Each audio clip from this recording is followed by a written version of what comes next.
Olá, seja bem-vindo à aula 2 do curso de Dança do Ventre Sinestésica, um projeto premiado pelo edital Cultura Presente nas Redes, organização da Secretaria do Estado de Cultura e Economia Criativa do Rio de Janeiro. É uma honra fazer parte desse projeto. Recapitulando um pouquinho, na aula 1 eu apresentei os conceitos, expliquei os objetivos e ofereci um pouco de ferramenta dentro da dança árabe, dentro da dança oriental, para que vocês possam acompanhar a aula 2 comigo. Nessa aula, nós vamos descobrir e falar sobre estímulos, sobre captação deles, sobre a digestão deles, sobre como acontece e como você pode propiciar ambientes férteis para manter a sua mente mais criativa, para manter a sua arte desperta. Nós vamos tentar hoje, por meio de exercícios, de conversa e de muita dança.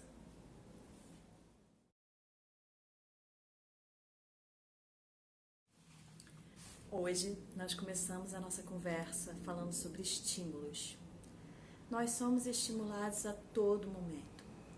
Nem todo estímulo é voluntário, né? Muitas vezes, involuntariamente, nós sofremos ataques praticamente de estímulos, sejam sonoros, sejam visuais, sejam olfativos, degustativos, inspirações. Então, a todo momento, a nossa cabeça está trabalhando e o nosso corpo, como ele existe em um universo que é mutante, ele o tempo todo recebe informação dos estímulos. O que nós não fazemos naturalmente, não percebemos naturalmente, é que a qualidade da sua arte, ela está diretamente relacionada à qualidade dos seus estímulos. As suas obras, elas são uma junção de tudo que você é com tudo que te estimula, com tudo que você se envolve, com tudo que mexe com você, que você digere. Então, para o artista é muito importante saber selecionar e buscar os estímulos certos, os estímulos benéficos, os estímulos que dialogam com você, que te inspiram e que enriquecem a sua arte. É difícil, porque um estímulo para uma pessoa ele pode ser bom e para outra pessoa não. Um excelente estímulo para um ser humano pode não ser um bom estímulo para outro, ou um excelente estímulo pode não resultar em boas obras. Ou às vezes um estímulo que parece negativo, depois de digerido dentro de você, ele pode resultar em obras incríveis. Então, muitas vezes nós pensamos que esse processo é um processo tão natural que nós não temos como intervir, nós não temos como controlar. É verdade, não temos exatamente como controlar tudo que absorvemos e o que nos inspira, até porque nós não temos esse conhecimento sobre nós mesmos. Só que nós temos sim como observar e como perceber o quanto cada sensação mexe com você, mexe conosco e de que forma. Como nós vamos perceber isso? Experimentando, se abrindo e abrindo nossos sentidos para estar desperta a realmente absorver os estímulos. Captar os estímulos é diferente de absorver. Captar, você simplesmente está ali, o estímulo existe e você até tem ciência dele, mas você não coloca ele para dentro de si. Então é muito importante quando você tem um bom estímulo que você absorva ele, que você se aproprie dele, que você prepare para digerir esse estímulo. E também é importante que você capte um estímulo que você não ache muito positivo e que você não o absorva, né? E é difícil também. A digestão, ela já vai ser muito peculiar, porque a forma que você digere tem muito a ver com a sua história de vida, com a sua história de arte, com o seu temperamento, com tudo que você viveu até hoje. Quando você digere uma arte, você pega o que está ali fora, que muitos utilizam esse estímulo, que é um estímulo, seja visual ou sonoro, e você mixa, enquanto digere, com tudo que você viveu até então. Essa informação ela é muito libertadora, porque nem sempre, quando uma pessoa não gostar da sua arte, nem sempre tem a ver com você, ou que a sua arte não foi boa. Às vezes tem realmente mais a ver com a história de vida dessa pessoa. E a forma com que ela digeriu fez com que ela não gostasse. E não necessariamente a sua arte não foi boa, não foi bem feita, não foi bem executada. Ela simplesmente dialogou dentro da digestão daquele ser humano de uma forma que talvez não tenha sido prazerosa. Para um outro ser humano, com uma outra história de vida, com uma outra arte, com outros estímulos, essa mesma arte pode ter dialogado de forma extremamente prazerosa. Então, o mundo dos estímulos, ele é vasto, ele é enorme. Nós somos estimulados, como eu comecei o vídeo, a todo momento. Vamos tentar hoje descobrir estímulos simples, descrevê-los e tentar perceber, dentro da nossa imensidão, dentro da nossa individualidade, como nós reagimos a eles.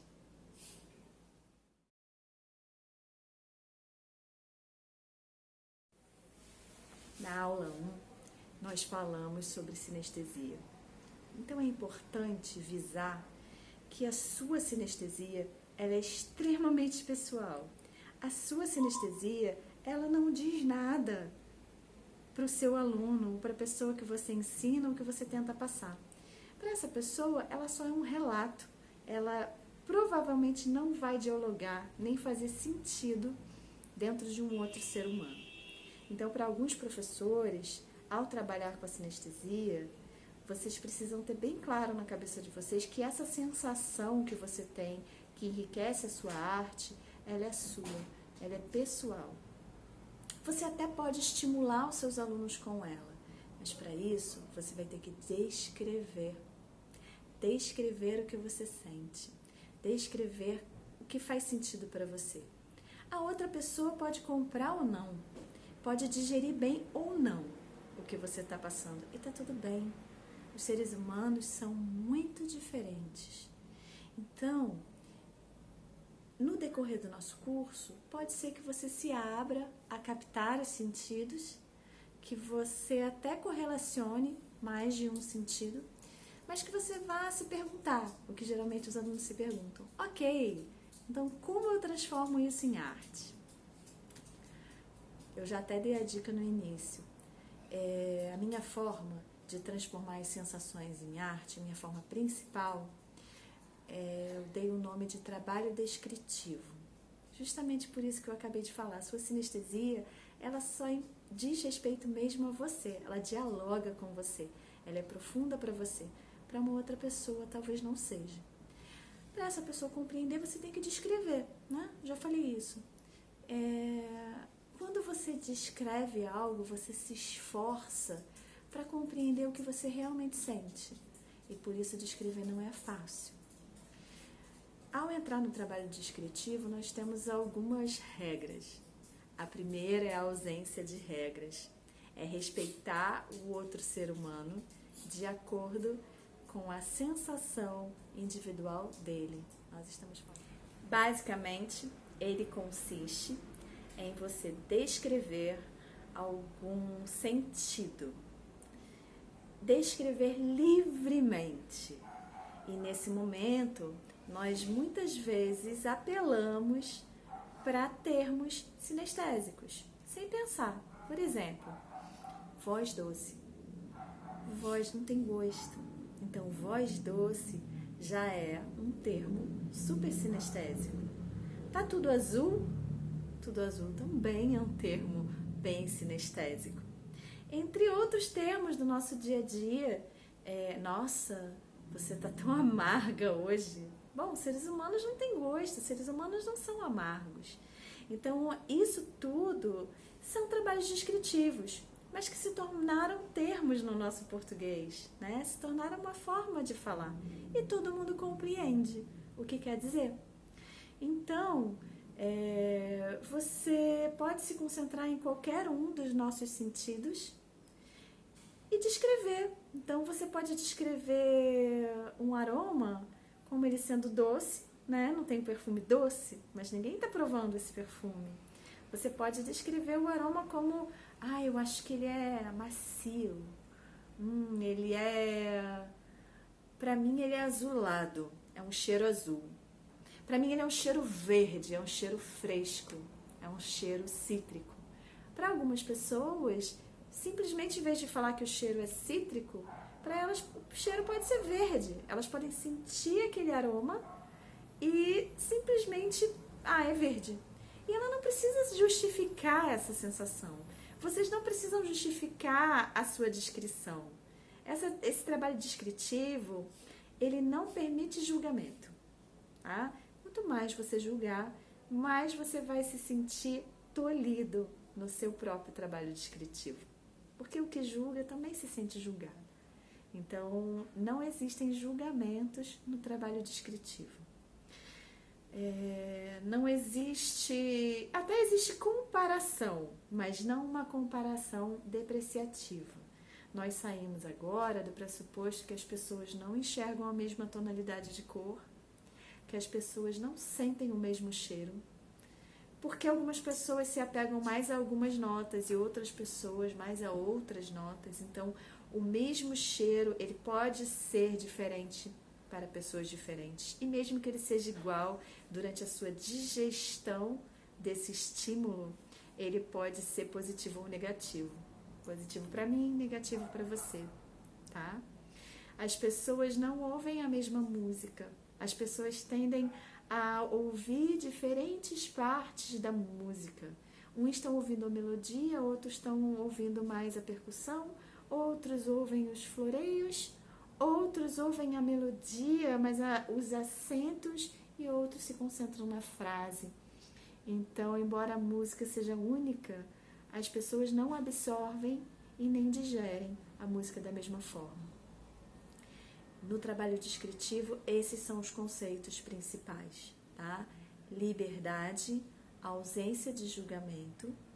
E sempre que houver uma comparação, a comparação não tem que ser depreciativa. Ela é uma comparação gostosa. Nossa, você sente dessa forma? Eu sinto dessa forma. Me explica. Eu fico fascinada quando alguém me descreve como ela sente. Eu fico fascinada. Especialmente se ela descrever tão bem que eu começo a sentir também. Então, a sua descrição, ela é muito importante. E isso tem muito a ver com o seu trabalho de arte, seu trabalho artístico. Porque muitas vezes a ideia que você teve não fez o jus à finalização da sua obra.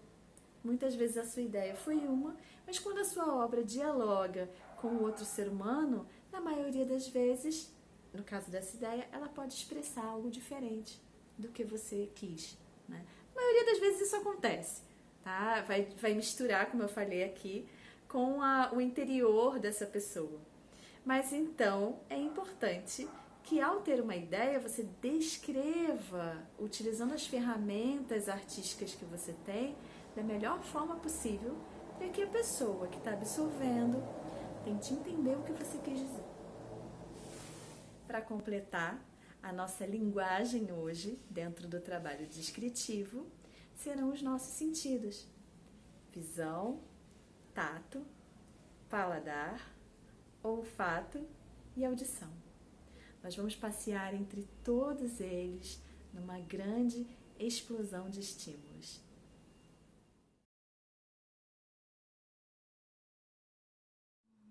Aromas. Agora, eu preparei para vocês uma seleção dos meus aromas favoritos, né? Super difícil fazer online uma aula sinestésica. Então, eu vou precisar que vocês prestem atenção, que vocês propiciem um espaço de degustação. É isso que eu fiz para mim, um espaço de degustação. Eu costumo comprar muitos aromas, não costumo seguir a risca pelo que eu já falei, aromaterapia, porque sim, os aromas eles têm propriedades medicinais, no qual eu não domino. Mas muitas vezes o que cada pessoa descreve de cada aroma não é o que eu sinto individualmente. Então, muito parecido com a sensação de cor quente e cor fria.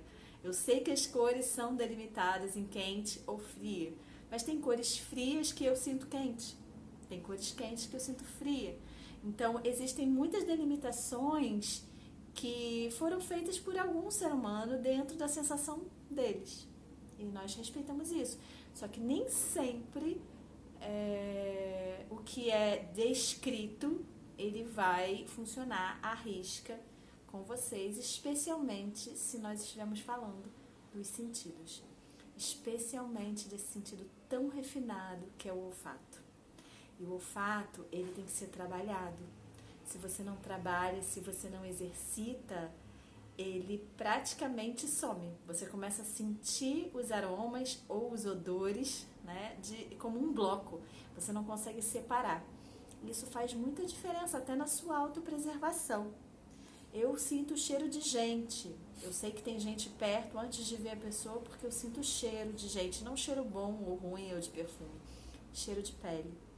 E costumo descrever para mim mesma determinados aromas de pele. Eu adoro o cheiro de pele. De algumas, né? E especialmente do cheiro das pessoas que eu gosto, né? Porque além do aroma, né, dessa pessoa, ainda vem a minha vivência em relação a ela, e aí esse cheiro me traz lembranças. Então, quando nós falamos de aroma, nós falamos de algo muito importante, que é a memória.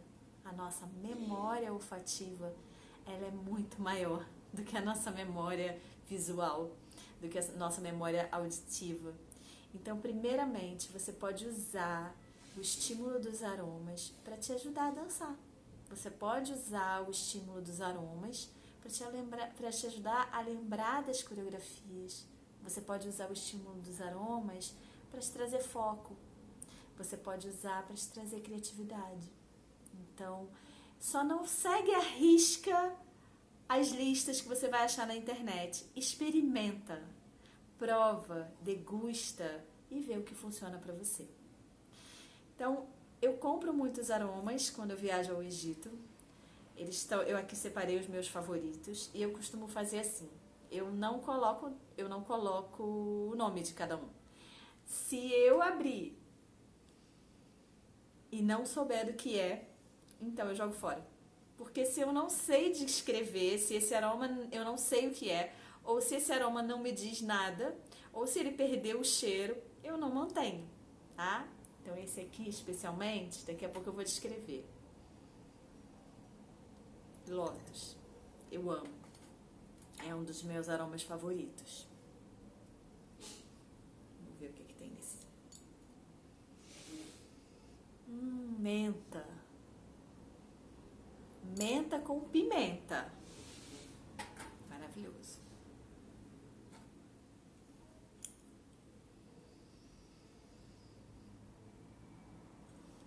O olíbano. O olíbano sempre me confunde um pouco, porque eu sinto o amadeirado, mas ele é extremamente cítrico.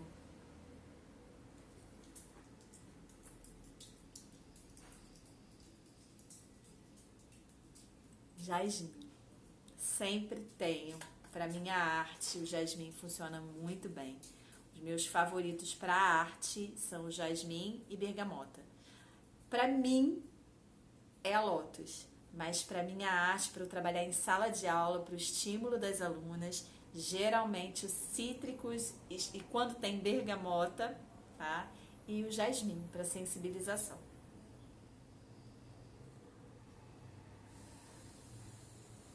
Não estava sentindo cheiro nenhum, esse potinho tá vazio.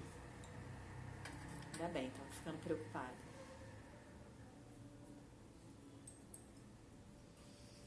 Rosas. Rosa branca. A rosa branca é a rosa mais perfumada que tem. Talvez às vezes ela perca para rosa chá. Então a gente tem muita tendência, a gente ama a rosa vermelha, mas a rosa vermelha não tem a mesma quantidade de aroma que a branca e que a chá, né? Então, na hora de dançar, por exemplo, como eu uso o aroma de rosas? Eu uso o aroma de rosas para me dar força. Eu sinto que eu fico mais forte. Eu sinto que eu fico mais confiante. Uma vez uma amiga me ensinou na hora de falar, colocar o aroma de rosas no pescoço. E eu guardo muitas vezes no meu colar. Eu coloco na hora que eu tenho que falar, tipo hoje, quando eu vim dar essa aula, eu coloquei o aroma de rosas. Às vezes, eu utilizo algum aroma familiar para minha memória. Por exemplo, se eu estiver estudando para poder fazer a aula, aí eu coloco o aroma de alecrim. E na hora que eu vou falar para as pessoas, quando eu sinto o aroma do alecrim, ele me ajuda a lembrar das palavras, ele me ajuda a relembrar tudo que eu quero dizer, o conceito, etc. Porque eu não costumo falar lendo, né? Vocês já devem ter percebido, por isso que às vezes eu erro algumas coisas. Então, dificilmente no dia a dia nós nos proporcionamos. Nós estamos sempre correndo e muitos detalhes importantes na nossa vida nós achamos que é frescura. Então, o que eu faço às vezes é proporcionar aos meus alunos, proporcionar a mim mesma essa explosão dos aromas. Então, você pode pesquisar sobre aromaterapia. Eu acredito plenamente em aromaterapia, mas em relação à arte, em relação ao trabalho descritivo, o que importa para nós é como esse aroma funciona para você. Quais são as suas sensações, tá? Então, a minha sensação, algumas são óbvias e outras podem ser muito loucas, né? Eu vou fazer uma viradinha aqui e vou escolher um desses aromas para dançar. Menta com pimenta. Bom, a menta com pimenta, primeiro ela traz o frescor. Então, quando ela traz o frescor, eu sinto o cheiro do verde, como muitas pessoas, o que é meio óbvio, não é sinestesia. É muito óbvio que o cítrico esteja relacionado a limão, a hortelã. Eu sinto o cheiro do verde. Mas a pimenta que tem nessa menta, ela me traz energia. Ela me traz... Então, quando eu quero ser suave, leve, mas eu também quero ter uma energia de argumentação, eu tenho que ter determinada força, mas eu não quero ser ativa demais, eu não quero ser agressiva, eu utilizo esse aroma, tá? Lótus, para mim é um aroma extremamente pessoal e extremamente individual no sentido de autoconhecimento, tá? Até a flor da lótus, né? Ela desce, ela filtra e ela volta. Então a lótus ela tem uma profundidade e um simbolismo. Só que o aroma da lótus, quando ele é puro, ele é muito esotérico para mim. Então se eu quiser aterrar, se eu quiser ser objetiva, se eu tiver um trabalho muito importante, eu não uso lótus. A lótus eu uso para me aprofundar.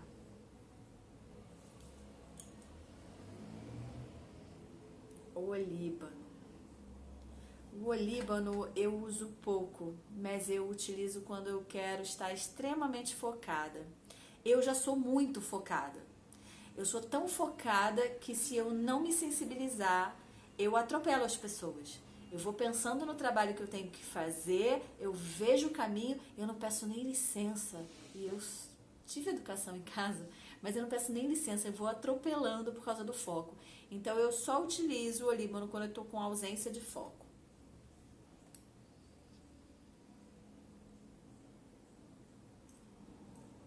Bergamota para criatividade. E o de rosas eu já expliquei, né? De rosas eu já expliquei aqui. Eu utilizo para trazer força, para quando eu quero um ambiente mais sensual, quando eu quero que as minhas alunas sejam um pouco mais marcantes, um pouco mais sensuais, um pouco mais empoderadas, eu coloco rosa no ambiente, tá? mas na maioria das vezes é o jasmim e a bergamota, tá? Então deixa eu escolher aqui. Eu vou dançar o Lótus, tá? Eu falei dessa profundidade, eu falei dessa intimidade, então eu vou passar as essências como se ensina para passar.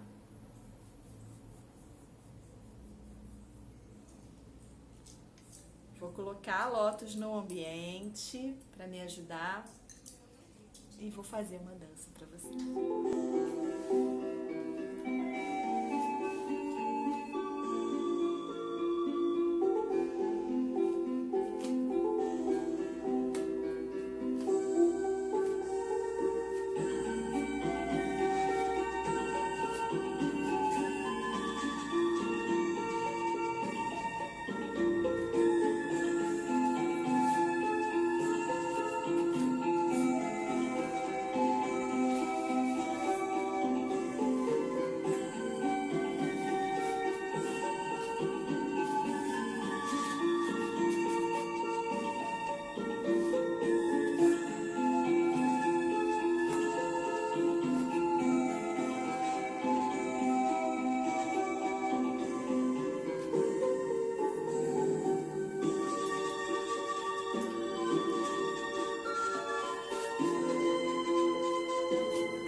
A audição é um sentido muito importante para quem dança. Eu digo que o nosso ouvido é a nossa principal ferramenta, é a nossa primeira ferramenta, porque a boa dança, ela é a perfeita tradução da música. Só que nem sempre nós conseguimos ouvir a música com bastante refinamento e muito menos colocar no nosso corpo de forma precisa, de forma proporcional, valorizando os contrastes.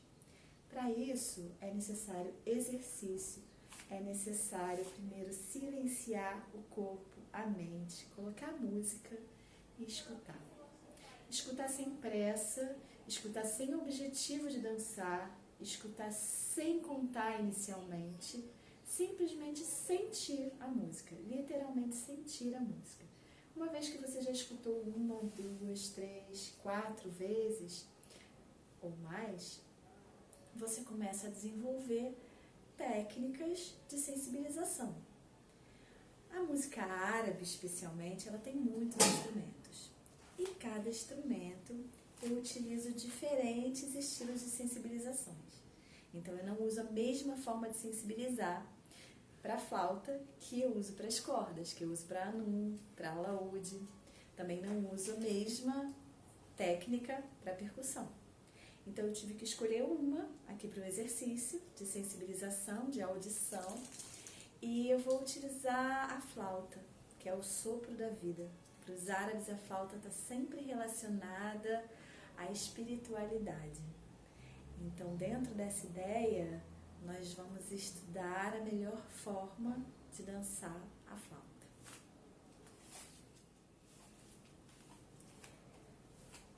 A flauta, dentro do meu trabalho descritivo, ela é suave, ela é macia, às vezes grave, às vezes aguda. No caso do nai, a flauta egípcia, ela tem diversos tamanhos e diversas grossuras do bambu, e dependendo do tamanho e da grossura, ela vai ser mais aguda ou mais grave. Mas para mim a flauta sempre traz uma leveza. Então para mim ela é macia, ela é lisa, mas ela trabalha em texturas onduladas. O todo melódico é mais difícil. Uma percussão, ela não te deixa dúvida. O que é dum, o que é tá. Mas o melódico não. O melódico te engana. O melódico serpenteia, ele estica, ele acelera, ele fecha, ele abre. Então o melódico, ele é bem mais difícil e ele tem que ser estudado e degustado com muito prazer e com muita calma. Então o gancho principal para o estudo da flauta é a respiração. Não existe flauta sem respiração, ela nasce do sopro. Então é super importante, especialmente para a música árabe, que a bailarina perceba a respiração do músico. Muito importante. Uma vez que você percebe a respiração do músico, você também percebe o seu tempo de frase. Logicamente, esse tempo vai ser composto de muitas acentuações, de muitas variações, mas primeiramente você precisa perceber o tempo da frase musical. Se você pegar o tempo da frase musical, você começar com ele e fechar com a respiração dele, você já tem meio caminho andado para um bom trabalho de dança desenvolvido em cima de uma flauta.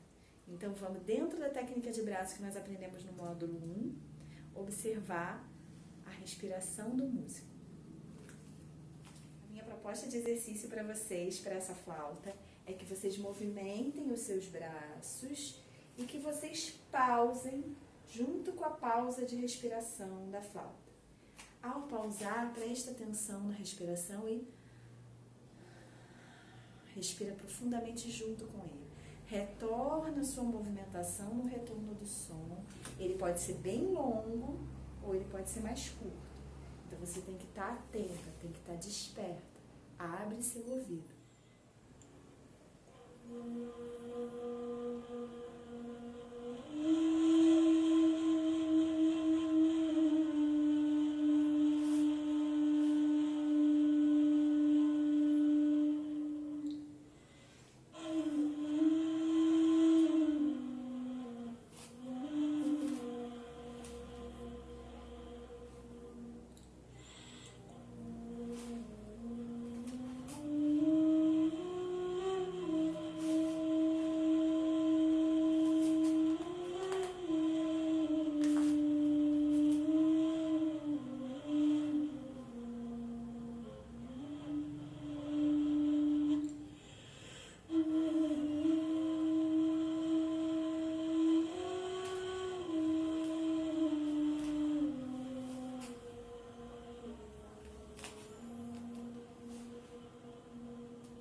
Vamos falar de paladar? Paladar é um dos sentidos mais apreciados, mas menos pensados. Se come muito por compulsão, se come muito por ansiedade, se come muito por sobrevivência, mas se pensa muito pouco sobre o paladar, sobre esse sentido tão explosivo, tão cheio de minúcias, tanta peculiaridades. Um exemplo disso é que poucos sabem a diferença de gosto e sabor. Gosto são apenas 5: doce, salgado, azedo, amargo e umami. Umami na minha época não ensinava na escola, hoje se ensina. O que é umami? Qual o gosto do umami? Umami é o gosto do gostoso. É o gosto que saliva a boca. É muito presente em tomate e em queijo ralado. E o dono da Ajinomoto isolou o glutamato monossódico como principal fonte de ativação do umami. Da mesma forma que o açúcar ativa o doce e o sal ativa o salgado. Então, qualquer coisa que você coloque glutamato monossódico, embora não seja saudável, ele fica saboroso ao paladar humano. Então, é muito poético para nós. Quem não quer que a sua arte seja umami, né? Todo mundo quer que a sua arte seja umami. E os sabores?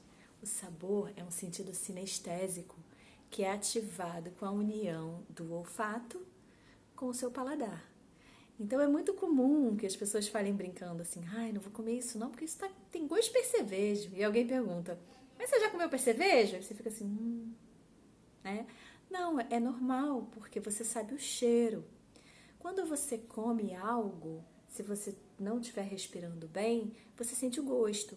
Você sabe se é doce, você sabe se é salgado, você sabe se é amargo.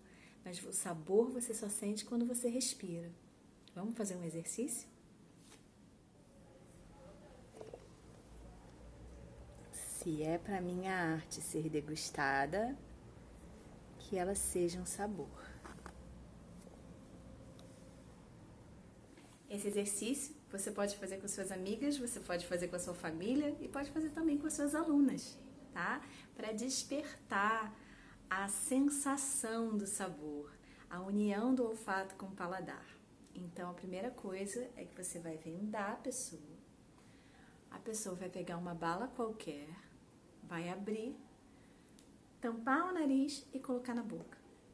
Lentamente, na hora que você falar, você pede para todo mundo destampar o nariz e respirar junto. Nota a reação. Faz primeiro você vai ver a sensação de receber o sabor em pedaços, de degustar o sabor. E quando você tem uma sensação de sentir plenamente algo, é muito prazeroso porque te dá uma sensação de estar viva, de estar aberta aos seus sentidos.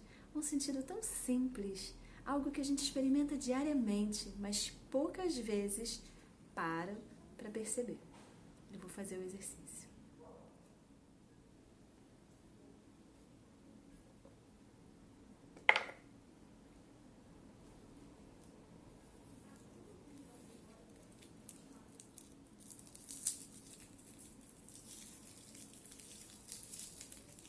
Se você quiser já oferecer aberto, você pode fazer.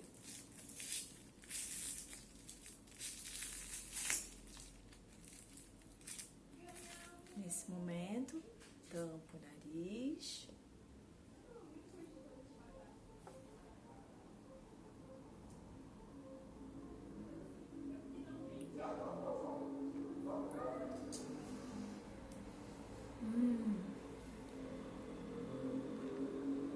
Tamarindo. O que acontece com a sensação da bala de tamarindo? Você sente o azedo do tamarindo. Só o azedo. Você pensa, que bala horrível. E aí, quando você respira, você vai sentindo o gosto forte dela, o gostosinho desse azedinho doce. O café, a bala de café também faz esse efeito. Cuidado só que o hortelã, ele causa uma diferença de temperatura. Então, você sente a refrescância, ele engana a temperatura. E a canela também, a canela esquenta. Então, algumas balas, elas enganam a alteração da temperatura só. E é muito divertido é muito divertido você sentir. É muito divertido você sentir chegar aos poucos o sabor. Vale a pena fazer. Agora, o trabalho descritivo do sabor. Para mim, o mais difícil de transformar em arte é o paladar. Então, eu vou aproveitar o meu sabor do meu exercício, que foi a bala de tamarindo. Eu preciso fazer uma dança para vocês, que vai ser em improviso. Todas as danças do DVD, tanto o volume 1 quanto o 2, são em improviso, porque são danças que surgem de estímulo, não uma super programação. Eu sou a favor de coreografia, mas propositalmente eu estou colocando improvisos nesse DVD, para que fique mais natural. No caso, eu acabei de tirar a bala, né? Então, tive um tempinho para pensar, para descrever para mim mesma. Eu não sou fã de bala de tamarindo. Eu gosto de coisa doce. Eu gosto de doce. Mas o tamarindo, ele é tão ruimzinho que chega a ser bom. Essa foi a minha descrição. Ele tem um amargo que me desagrada, mas ele fica super amargo e de repente eu acho o doce por trás dele. O tamarindo entra aqui a minha boca de tão amargo, sabe? pior. A gente acaba contraindo. Então eu pensei, como eu vou dançar uma bala de tamarindo? Essa sensação que é ruim, mas chega a ser boa, pra mim me pareceu a nostalgia. Aquela sensação que você tem na madrugada, quando ouve uma música de quando você tinha 16 anos, e você tem uma saudade, você lembra dos sofrimentos, e você fica nostálgica, quer dizer, é ruim, mas é bom. E eu também pensei, inspirações, né? Eu tô aqui falando sem programação. Eu pensei no violino que surge do arranhar das cordas. Ele não surge do sopro, como a flauta. Ele surge do amargo, ele surge do arranhado, ele surge da ferida. E é tão belo, né? Então, dentro dessa ideia de que é ruim, mas é quase gostoso, é que eu vou dançar agora.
Na programação desse curso, eu não coloquei um tópico de visão.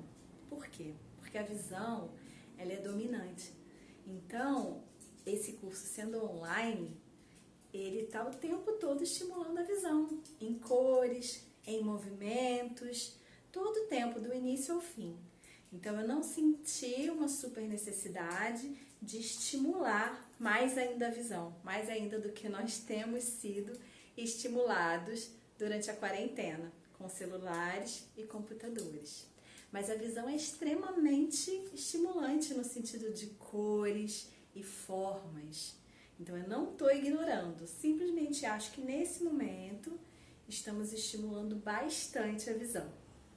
Agora eu vou entrar no tato, um sentido tão gostoso. Flor da pele é o termo que eu uso para todas as dinâmicas que utilizam o tato para movimentação corporal. Muitas vezes, quando você não sente muito a música, é muito legal você tocar a música no seu corpo. Quando você tem alguém perto de você que não está sentindo a música da sua forma, você pode tocar, se for percussão, no corpo da pessoa, porque o toque no mesmo momento do som vai fazer com que essa pessoa ouça. E se for sinuoso, ele pode ser bem suave. E se for um violino, ele seria mais arrastado, né? Com um pouco mais de resistência. Então, dependendo do som que se apresenta para você, você reproduz com a mão facilmente e se estimula. Isso vai ajudar a você manter o seu corpo sensível. Quando a gente fala assim, a pessoa está sentindo a música, é porque a pessoa está sentindo no seu corpo, no seu coração, esse som. Em verdade, a pessoa só está ouvindo a música, mas as pessoas que melhor dançam, elas sentem a música. Então, você sente a movimentação na sua pele e responde a isso. Então, o próximo exercício, eu vou usar um elemento bem estimulante para uma flauta. E aí vocês podem ver se vocês têm em casa. Eu vou precisar ou de uma pluma, ou de um pincel de maquiagem bem macio, ou de um tecido macio de seda. O que você tiver, você pode pegar. E nós faremos juntas o próximo exercício.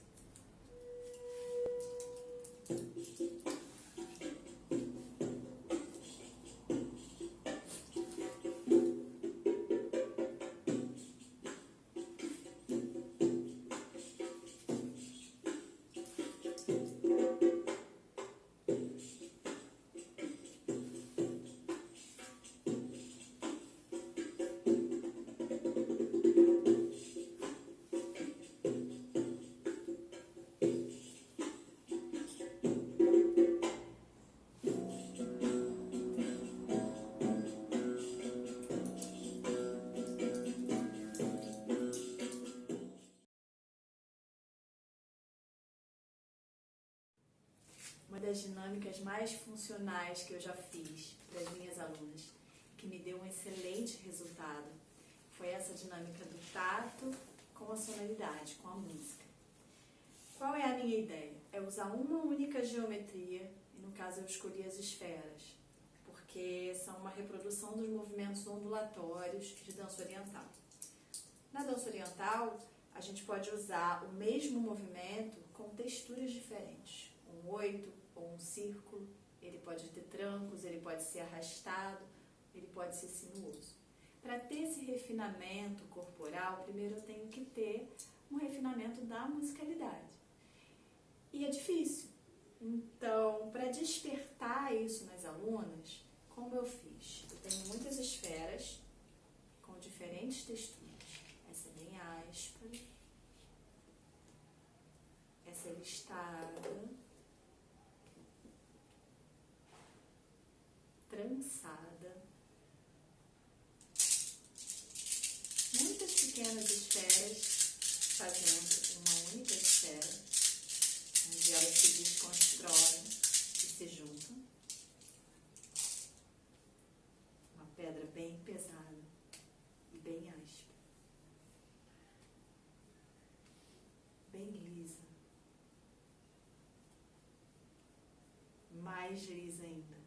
A roxa tem um pouquinho de textura. Uma almofada. Para mim, no meu trabalho descritivo, essa almofada é o acordeon. No meu trabalho descritivo, essa pedra aqui é o misma, que é um instrumento bem arranhado, bem alto e rústico. Essa áspera é o violino.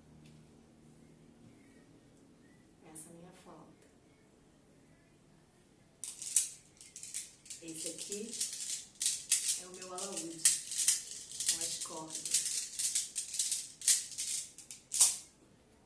Esse é meu anum, que é mais ordenado. Cada pessoa escolhe diferentes esferas. Eu tenho esferas aqui que eu não vinculo a nenhuma movimentação, nenhum instrumento musical árabe, mas as minhas alunas vinculam. Cada pessoa tem uma percepção diferente, descreve diferente e escolhe esferas diferentes para o mesmo som. Então, como eu faço? Eu vou mostrar para vocês. Eu vendo elas, tá? Coloco o som.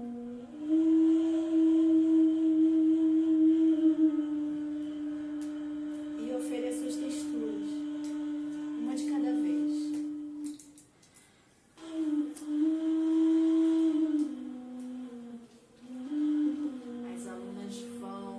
Comparando o som que elas estão ouvindo ao tato, a textura do movimento. E aos poucos eu vou perguntando qual a esfera que representa o som que elas estão ouvindo. No meu caso, seria essa. Mas para outras pessoas pode ser uma outra esfera. Ofereço diferentes sons e começa a surgir uma comparação. Uma vez que você descreve, você consegue comparar. Você consegue voltar atrás. E depois, elas dançam.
Agradeço que vocês tenham ficado comigo até o final e eu espero do fundo do meu coração que essa aula te ajude a começar a trilhar o caminho de um despertar artístico, que ela te ajude a começar a perceber o que você gosta, o que te faz feliz, o que você sente em relação a muitos estímulos. Mais importante de tudo é que nós, quanto artistas e quanto seres humanos, consigamos entender que todos nós somamos 100%. Só que nossa composição é diferente. E é isso que faz o mundo mágico e é isso que faz a arte tão versátil. Então existe aquele que tem 10% de disciplina, mas tem 60% de talento e tem 20% de facilidade. Existe aquele outro que tem muita facilidade, 70% de facilidade, mas só 10% de esforço, 20% de beleza. Então, cada ser humano é composto à sua forma, de uma forma muito especial e muito plural. E todos nós somamos 100%. Muitas vezes a nossa sensação é de que não somos suficiente, mas isso é porque tentamos cumprir padrões pré-estabelecidos. Aqueles padrões que pouquíssimos, se é que alguém, consegue suprir. Então, que seja o início de um caminho, que te ajude no início do seu caminho, de descoberta e de despertar. Gratidão.